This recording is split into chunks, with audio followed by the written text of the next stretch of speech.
পারভেজ ভাই যখন সিনিয়র ওই ওই মেয়েদেরকে আবার সরি বলছিল যে তুমি যখন আমার ছোট বোনের মতো, তো আমাদেরকে তুমি যদিও ইত্যাদি করি না, তাও যদি যদি কোনো ভুল মনে করে তাও তাহলে আমি তোমাদের কাছে দুঃখিত, সরি বলছি।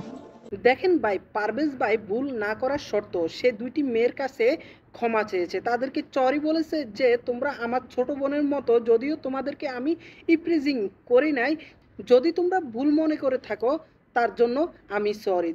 তারপরও সে মেয়ে দুটো সন্তুষ্ট হয়নি, তাদের ভিতরে জেদ আর অহংকার এতটাই ছিল যে না, একটা পানিশমেন্ট দিতে হবে এই পারভেজ ভাইকে।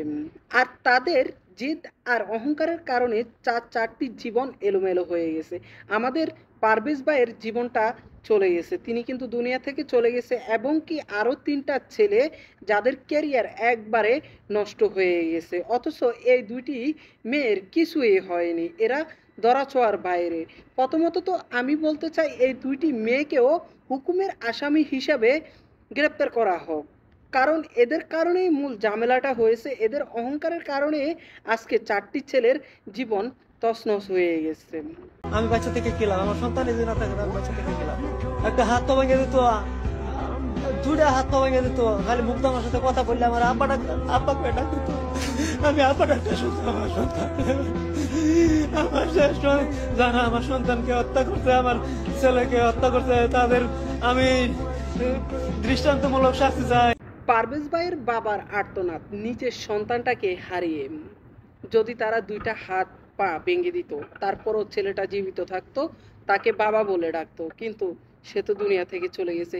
এই বাবার বেঁচে থেকে জীবনের আর কি মূল্য আছে? মানে এত বড় একটা সন্তান যদি কারো দুনিয়া থেকে চলে যায়, তার ভিতরে কি বয়ে যায় এটা কেবল সে ছাড়া আর কেউ জানতে পারে না। দোয়া করি প্রিয় বাবা, আল্লাহ পাক আপনাকে ধৈর্য ধরার তৌফিক দান করুন। আর আমরা সবাই চাই যেন এই অপরাধীদের দৃষ্টান্তমূলক শাস্তি হয়, যারা পারভেজ ভাইয়ের সাথে এরকম জঘন্য কাজ করেছে। অপরাধীরা গ্রেপ্তার হয়েছে, কিন্তু কবে কখন এদের বিচার হবে সেটা আমরা জানি না, হয়তো আইনের কোনো মারপ্যাচ দিয়ে এরা আবারও বের হয়ে চলে আসবে। আমরা চাই এদের দ্রুততম বিচার করা হোক। আমাদের তোফাজ্জল ভাইয়ের সাথে যে ঘটনাটা ঘটেছে সেটার কিন্তু আজ পর্যন্ত বিচার হয়নি। আমি মনে করি এটার বিচার করার জন্য বেশি সময় নেওয়া উচিত না, কারণ ভিডিও ফুটেজের মাধ্যমে সব কিছুই প্রমাণ করে দেয় যে এরা প্রকৃত দোষী।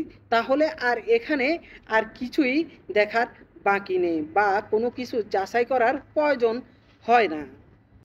পারভেজ ভাই যখন সিনিয়র ওই ওই মেয়েদেরকে আবার সরি বলছিল যে